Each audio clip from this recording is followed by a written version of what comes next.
What is going on, everybody? Today we are analyzing the tape of the San Francisco 49ers offensive line. To me, this unit looked very good on tape. Yes, they gave up a couple sacks. We'll get into those sacks. But when it came to just generally how they blocked, they looked good. The way they executed some of these runs, it looked very good. And of course, today we're going to analyze all of it. Very fired up to get into it. Let's start with this first 9-yard outside zone run. Really nice job here. To me, this is part of what Kyle Shanahan loves to do. He loves to get the fullback in motion right before the play begins. He loves to pitch the ball. At the same time, the offensive linemen do a great job executing up front. And what I mean by that is the guard here does a great job picking off the 4-eye technique defensive tackle. Trent Williams picks off number 56. And it's crazy because we've seen Aaron Banks last year really develop into a really good offensive lineman. But now he looks even better. Now he looks like the guy coming out of Notre Dame, and we know why he was drafted so high.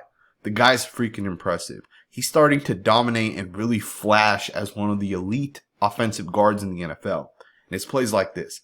The fact that he's able to hook off the D tackle here and make it look effortlessly the way he does is freaking impressive. Even the left tackle does a great job, and he has a harder block in my opinion because the left tackle has to get up to the defensive end in the 2 technique, so the defensive end can kind of see a little bit more what's going on in front of him. But the best block of this play really comes to me from the wide receiver.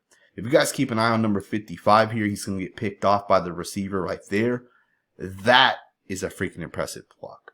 That right there opens up this entire play. And because of that, you pick up 9 yards. Now, there's one last element I want to point out with this play, and then we're going to get into the very next play, which is kind of built off of how Kyle Shanahan draws this play up. See, when he gets the fullback in motion, what he's doing is he's showing that we're about to pitch the ball towards that side.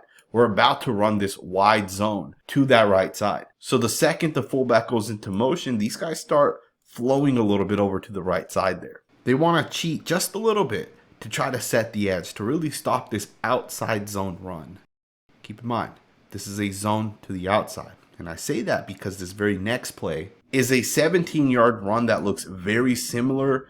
This is without the fullback. This is actually the tight end that goes into motion. But when you get this guy in motion, what you're saying is we're about to run some sort of wide zone concept to the left. We may pitch this ball out towards the left, and these guys are going to start to flow a little bit more towards that left side. And I'm going to back it up so you guys can see it here. But before the play begins, you can start to see that flow. You can start to see these guys lean over just a little bit. But this is actually not a wide zone. In fact, this is not even a zone run. This is a power-based run. This is a duo concept. And you guys can see that you're going to get double teams with 4 offensive blockers on the 2 defensive tackles right here and here up to the linebackers. And the linebackers are way out of position because of the fact that they started flowing. The guy went in motion and made them start thinking a little bit. And Christian McCaffrey sees the natural lane develop. And on this one, he picks up 17 yards. Those were back-to-back plays that we just analyzed. And this is part of what's so special about the Kyle Shanahan scheme. A guy goes in motion and you really don't know exactly what to expect. You may think that here comes another wide zone run to the left, but it's not. It's a completely different blocking concept. It's a power concept. It's not a zone concept. And it's part of why I love analyzing the San Francisco 49ers. I'm very fired up for this film breakdown. Let's get right into it.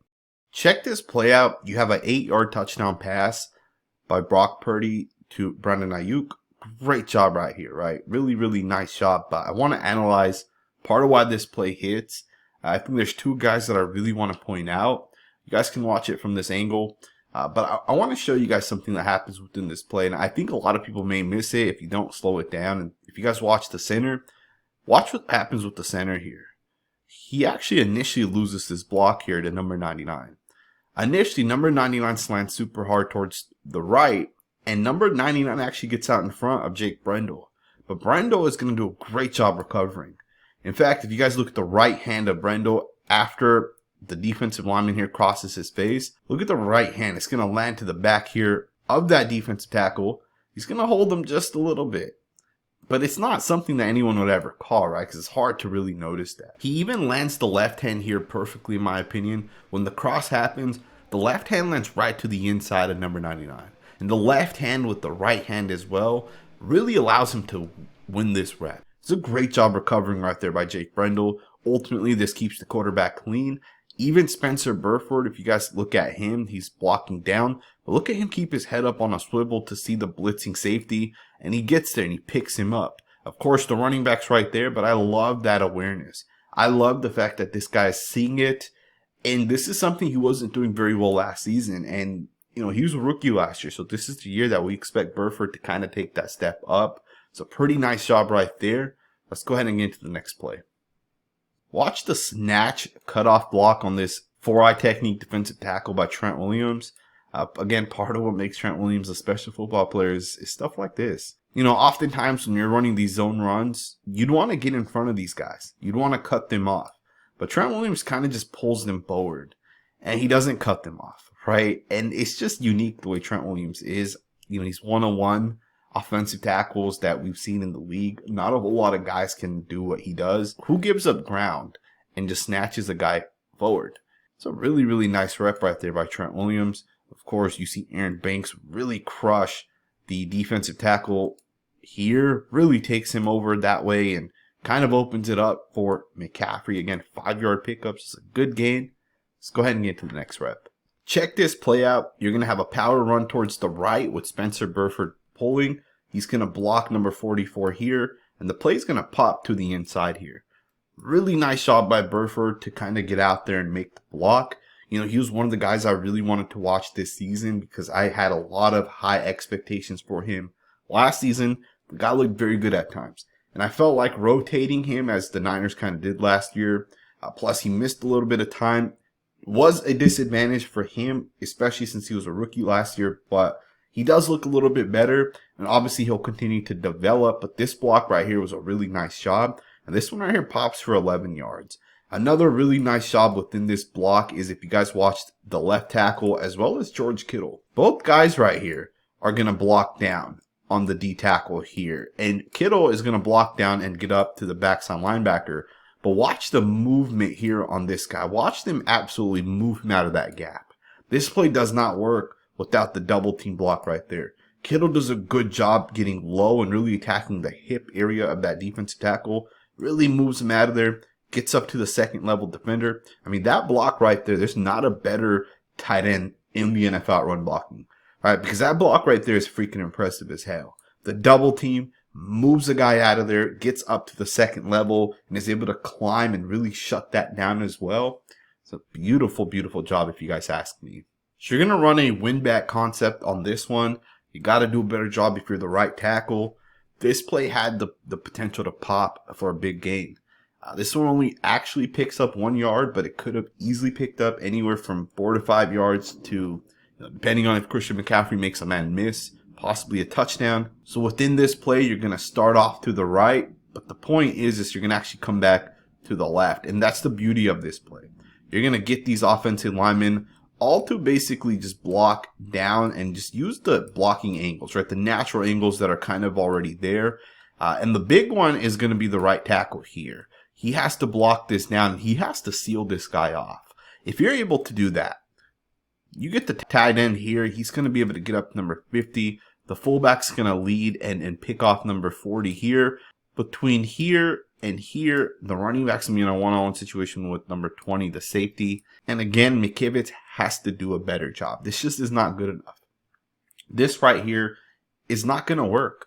You cannot have the angle and just not hold the block. Like, all he has to do within this play is just hold the block. Nothing more, nothing less. And he's just not able to do it.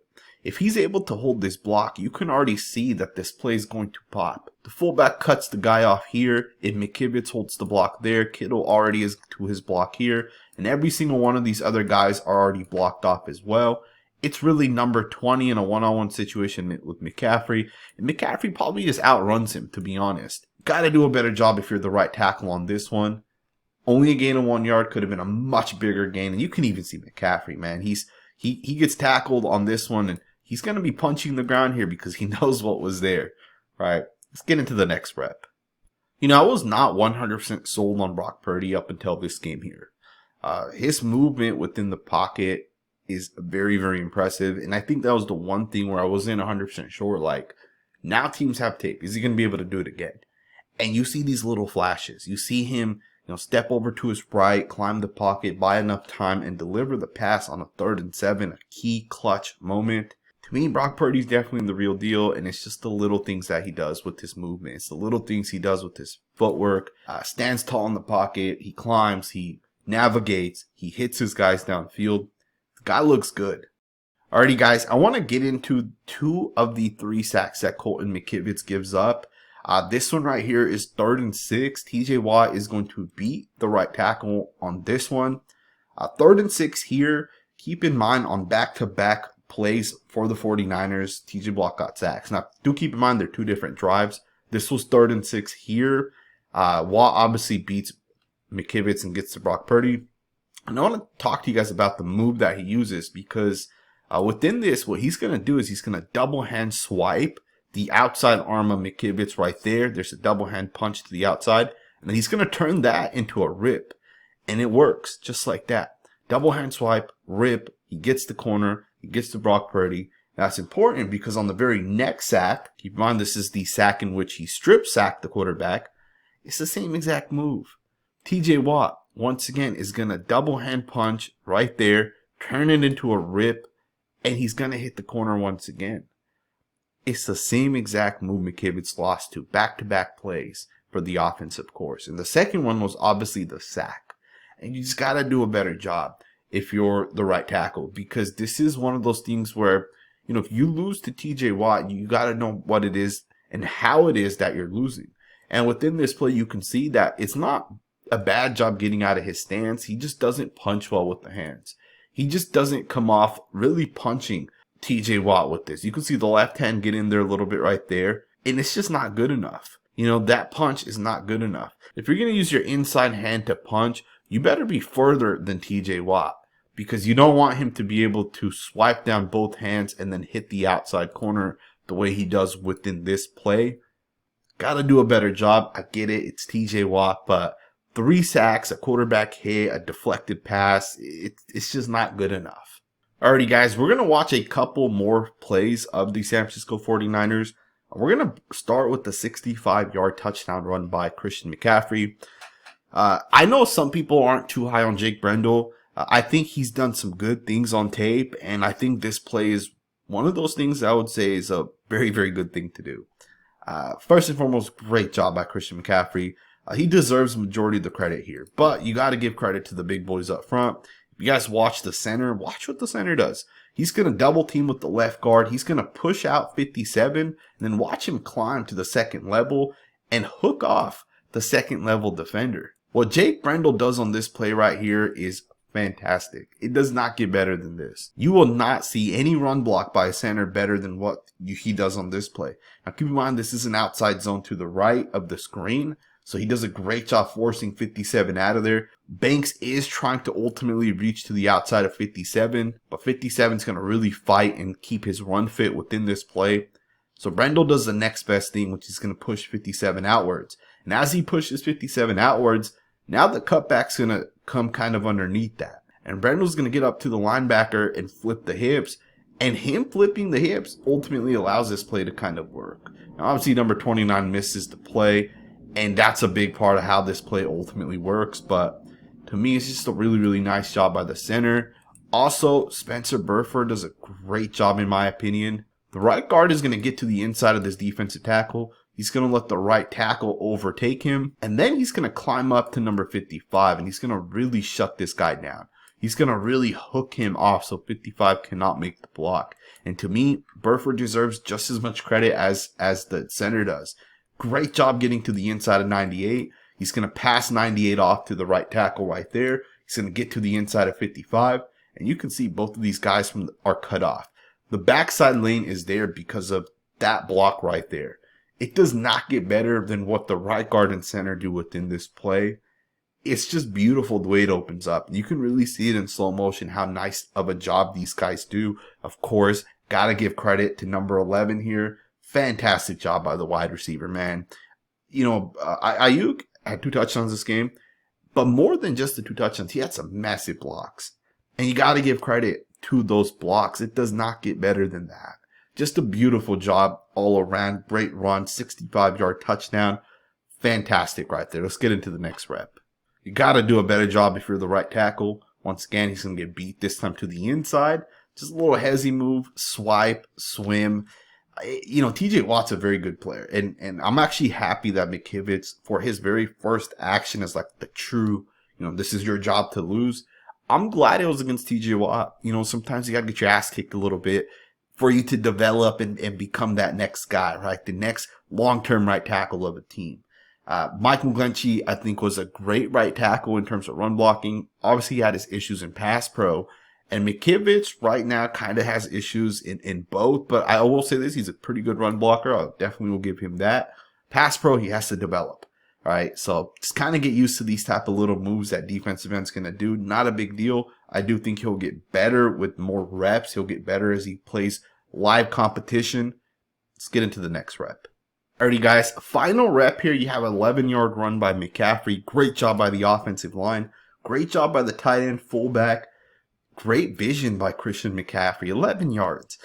You know, one of the things that I love with this scheme is it is so simple when it comes to the actual design of it. I take that back. It's not simple, but it's simple in terms of for the running back, how the lanes really just develop. You can see that in this play, everybody has a simple block down. And it's super, super simple in terms of the blocking down. The tight end here is going to come and hit number 56. The fullback's going to lead, hit number 54. The running back's going to just kick it right in between there. But if you guys watch Trent Williams, look at how easy of a block this is. He already has the angle on number 55. And he gets to 55 and he seals off 55 so that Christian McCaffrey can kind of run it that way. When you look at everyone to the left side of Trent Williams, from Aaron Banks to the center, to the guard, to the tackle, every single one of those guys just have a super simple, basically down block. And what's interesting about this play is even the tight end, as the tight end here is coming, he has a super simple inside block on 56. Bam. Beautiful job right there. The fullback gets up to 54. Beautiful block up to 54. And just like that, you see the small little crease for Christian McCaffrey to run through. And he hits it. And he makes a man miss. He jukes the guy and he picks up 11 yards. I'm very excited about this offense as it kind of continues. I know a lot of people are excited for Brock Purdy, but I'm excited for this offensive line and the destruction that it's going to do with Christian McCaffrey behind him. I hope you guys enjoyed this video. If you did, consider subscribing, and I will see you guys next time with another video.